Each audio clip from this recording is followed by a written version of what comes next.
Hey everyone, it's Ryan, back again for sonofvin. Well, it's been an entire year since my last video. Sorry about that, but if you hadn't noticed, there's been a pandemic going on around the world, and well, quite frankly, it just hasn't felt right to do some of these videos. But I have been productive. I've been trying a bunch of new wines. I've been trying to read a bunch of new books, just trying to improve myself and have a very positive outlook on life these days.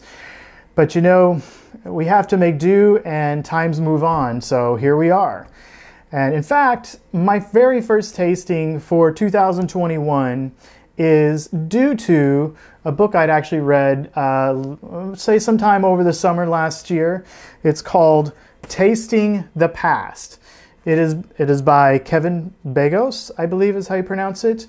And it's basically about his journey traveling around the world, trying a bunch of wines that, well, they're old, but they're slowly falling away because everywhere around the world, everyone just wants to now make Cabernets and Pinots and, you know, Chardonnays and all the grapes that are basically the favorites and the ones everybody knows and loves and blah, blah, blah.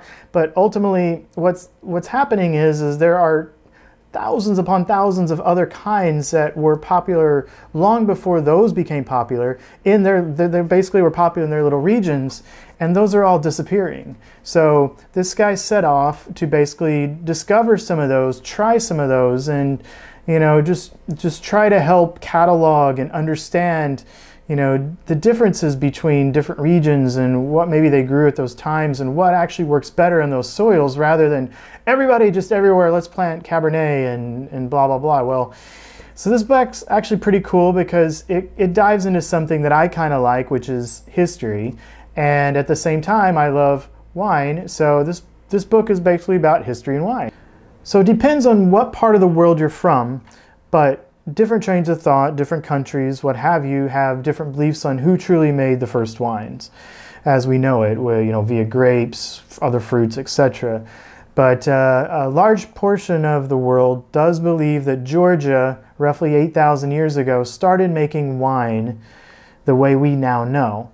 The difference being is in that period of time, they used something called a quavery, which to the rest of the world are more so commonly known as amphoras, which are terracotta pots.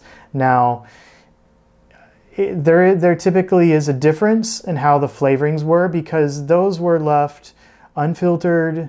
They used natural yeasts. Overall, you know, the transportation was a bit rocky. They weren't really covered as well, as tightly sealed as maybe we now think of today, but you know, they were much more bare bones kind of wines in those days.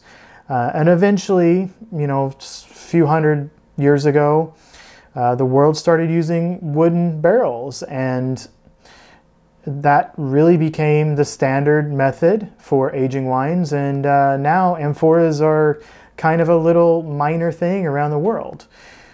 Let's move on now to the wines I plan to try today. These are all amphora-based wines. That was kind of the requirement for this tasting. After I'd read this book, I decided I really wanted to try. I stuck to red wines only. For starters, I have one from 80 Beckham here in the States, in Oregon. The founder and his wife actually first planned to just be pottery experts. And when they purchased their land, they were going to use it to basically make their pottery, but then discovered the land was so great for wine, why don't they actually grow their own grapes? And then now they've got their own grapes that they're growing, and they're making their own pottery. So it's a one-stop shop for everything they need. They don't use any extra yeast, they use the natural yeast. It's unfiltered the way amphora wine should be. It's a perfect setup. It's organic, natural. I'm looking forward to try it. It's a Pinot, and which, you know, Oregon is famous for anyway. So this is going to be a cool one to try, just to see if there's any differences between a normal Oregon Pinot versus one that's been done in an amphora. And for my second wine, I've got this one here from Herdade de Rosum. It's actually called Amphora. Go figure. They actually have a region in Portugal, which the entire region, Vinho de Tala, is nothing but amphora wines. So any wine you buy from this region, Vinho de Tala, is actually going to be an amphora-based wine. Now, this particular wine is 50% Tempranillo, 30% Tinta Grossa, Trincadera 15%, and Aragonese 5%. And for my third wine, this is a really cool one.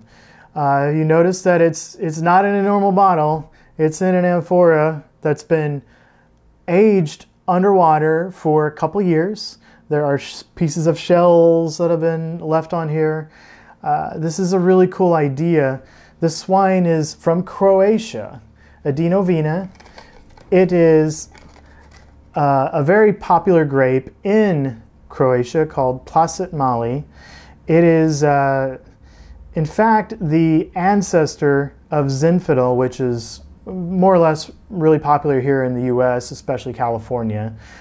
But the difference is when I was looking at this, like, wow, cool concept. It's basically wine aged underwater for a couple years in an amphora. Well, ultimately what I discovered is the amphora is the outer shell. There's actually a bottle inside of here with a big rubber cork and everything plugged in to keep the wine safe, and then the amphora is put around it, and then the amphora is dropped into the water for 2 years, and then after that they pull it back out. And so ultimately they're all going to look a bit different because they have different shells on them, they have different looks to them. You know, it's a cool concept, but you know, the idea, I was hoping it was actually done in the amphora, but I understand that the wine probably wouldn't have ended up being too good if there was leaks in the amphora, etc. We will start here on the left with the 80 Beckham. I find this 80 Beckham wine to be probably the best overall of the three. It's not overly aromatic. There is a sense of like a lighter tobacco, a lighter mix of raspberries and cherries. It's just, its tannins are kind of subtle, not overly acidic. It's just a nice, solid overall, you know, powerful Pinot for what it is. I really appreciate its flavor profile. I find that its coloring is a bit darker than, say, the next wine, which, you know, is very, very interesting. So I'm guessing, you know, it doesn't actually say the year on this bottle, which when I purchased it, they said it was a 2018, but I'm kind of wondering if they don't list the year due to the normal regulations, meaning it's a mix of maybe a couple other years as well, but I can't give any kind of feedback on truly that answer. I do find it interesting they did leave off the year on these bottles. But I do like this wine. I do find it really good.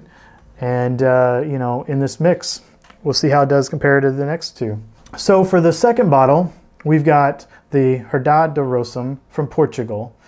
It's 50% Tempranillo. It's a very good overall wine. You know, when you look at the price comparison of these, we've got kind of a wide range of prices here. This wine's definitely the cheapest of the three. Doesn't mean it's you know, gonna mean it's the worst of the three, but it's, you know, that sometimes can play a factor. Overall, I find this one to be the most fruity of the three wines. It's definitely the most deep purple of the three, which, you know, maybe is due to the Tempranillo, but I think just it feels like a younger wine compared to, say, the 80 Beckham. You know, this one definitely probably could have aged a year or two more and probably would have been in more of its peak. I did look up online and it did say that in 2021 it was starting to hit its peak, but maybe it needed a couple more years. I'm not entirely sure, but I find that it's pretty tannic for what it is. I was a bit surprised at that, but overall, I definitely find it to probably be the weakest of the three wines. I didn't get anything in particular that said this wine is, it's made in an amphora. It doesn't have anything in particular that just stands out for those qualities. It's just, you know, very fruity. It's got a hint of some like vanilla. It's just kind of a very fragrant wine, while the 80 Beckham was much less of a fragrant wine, but at the same time, it just feels kind of like a very young wine. And for the final wine, we've got the very cool looking amphora that's been thrown in the Adriatic Sea for 2 years and basically aged in a bottle inside of an amphora by Adino Vina. it's basically a Placet Mali. They didn't say if there's any other blend, which Croatia is like very heavy on the Placet, so I'm guessing it's 100%. But everything about this is all Croatian. The bottle inside, the amphora, natural yeast, the grapes, everything about this entire process is all like Croatian based. And you know, while this is not technically an amphora wine compared to these two, it's a very peculiar taste. I thought maybe, you know, it'd end up being a gimmicky wine, it'd be kind of but ultimately it's a darn good wine. It's a very interesting flavor profile. In fact, as soon as this thing hits my tongue, I think there's a bit of a fizzy to it because it just kind of like gravitates to my tongue, and it immediately gives off a very tannic taste, a very acidic taste. There's a lot of power going on here. The fruit, it's not like fruity like this one was. It's just more of like a wide range. There's like a sweet tobacco, there's some dill, there's various amounts of just like darker fruits going on. Overall, it's like, wow, this is a really cool wine. Now, mind you, I think I could probably just get away with getting it as a bottle without the cool device around it, but regardless, I thought I'd give it a shot. So I think overall it's a darker red as well, just like the Pinot. You know, they're very similar. While Pinot is typically a bit thinner than any other style of grapes that I really try very often. But overall, the coloring itself is very similar. You can just tell between the two that this one's got a little more of a deeper, like thicker feel to it. Cheers. But I will say that this is a really cool device.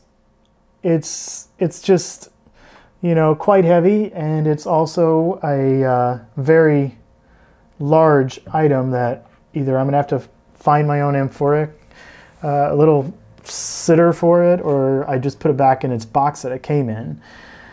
But anyway, I will have to say I can't quite include this wine part of the whole tasting, truthfully. I think the 80 Beckham's the best amphora wine that I had of the three. I'm sorry, of the two. That's not an amphora wine. It's in one, but it's not an amphora wine. I say the 80 Beckham's the better of these two that are actually fermented and aged in amphoras. But the overall, I mean, as far as this tasting goes, I think that this is the one in the cool amphora from Croatia is just a very peculiar wine. I don't think I've ever had Placet Mali before, so maybe I'll have to try some more just to see if it was just because Placet Mali. Well, I hope you've enjoyed this first video back from a year-long hiatus. I feel like I'm getting some of the rust out of the process again. I certainly hope to be much faster at videos again. I had a lot of high hopes for last year, I think as many of us did, but things just kind of all shifted, and there were higher priorities in life than doing tasting videos, as much as I would love to do them all the time. But I really hope you've enjoyed watching this. I hope you stick around. I hope you've checked out some of my other videos. Got some great ideas for ones coming soon. I mean, these were a year in the making, so I am so backlogged. I cannot wait to do more. So until next time, keep safe, and I will see you later. Take care.